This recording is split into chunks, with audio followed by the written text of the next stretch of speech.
Hey guys, I got a request to show how I put LEDs under my fenders on my four-wheeler, so I thought I'd do a short video and show you guys how. I wish I had the extra LEDs out where I could show you, but I can't find them, so we'll just use these here already on it, I guess.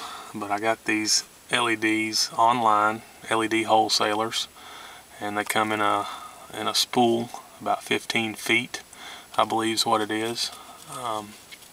They say they're water resistant, but they're still going to get some water and mud in them.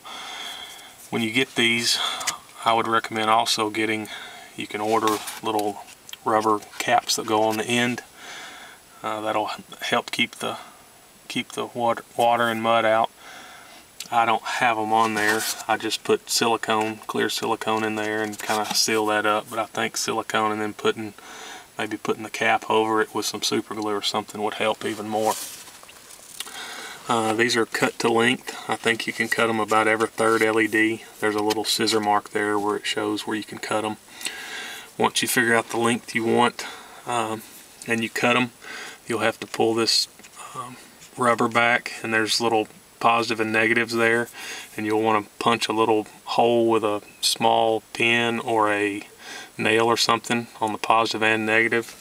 Buy you some wire and run that through there, and what I did was soldered it and had the rubber end cap on the wires. I punched 2 little holes in the rubber end cap, slid them on the wires, so then when I got them soldered, you can slide the end cap down on that and put silicone and super glue on it, and then some electrical tape, kind of help it seal out the water.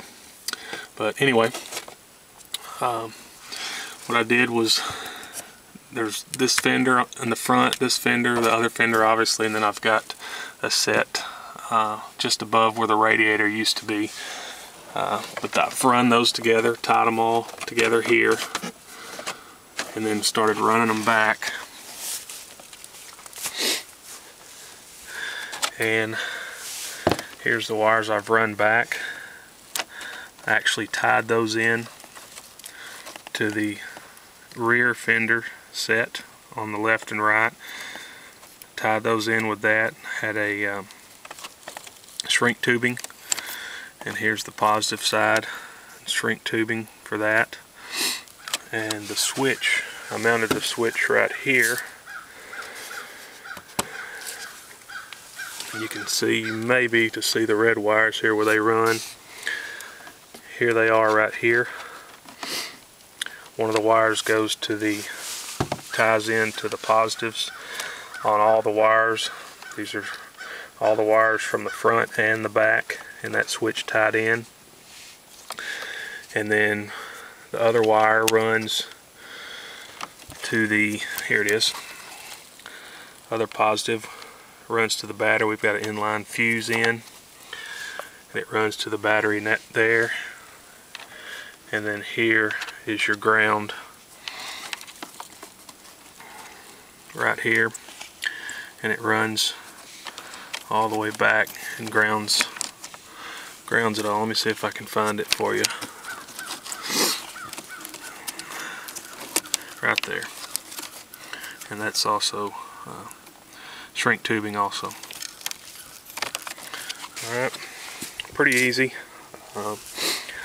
Also, be sure to leave yourself enough wire. I don't know if I said that already, but leave yourself enough wire. You can always cut it.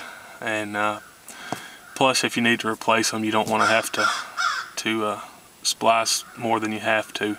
So, and you will need to replace these. These have been on for about 5 or 6 rides, I think, and they're already, some of the lights are already out, as you can see, but it's not a big deal. You can't tell it at night, but they will burn out. Actually, I guess they just get mud and water in there. But also on mounting these, when you figure out where you want them and the lengths and all that, I've just super glued them. I tried contact cement too, that also works. Super glue just seemed to dry a lot faster. But before you do that, you'll need to get some sandpaper and just rough up the fender, because it's a smooth surface, so you just rough that up. Just a couple of swipes with the sandpaper will do it. And then just glue them up there with super glue, and that's that. Alright guys, I hope that helped. Thanks for watching.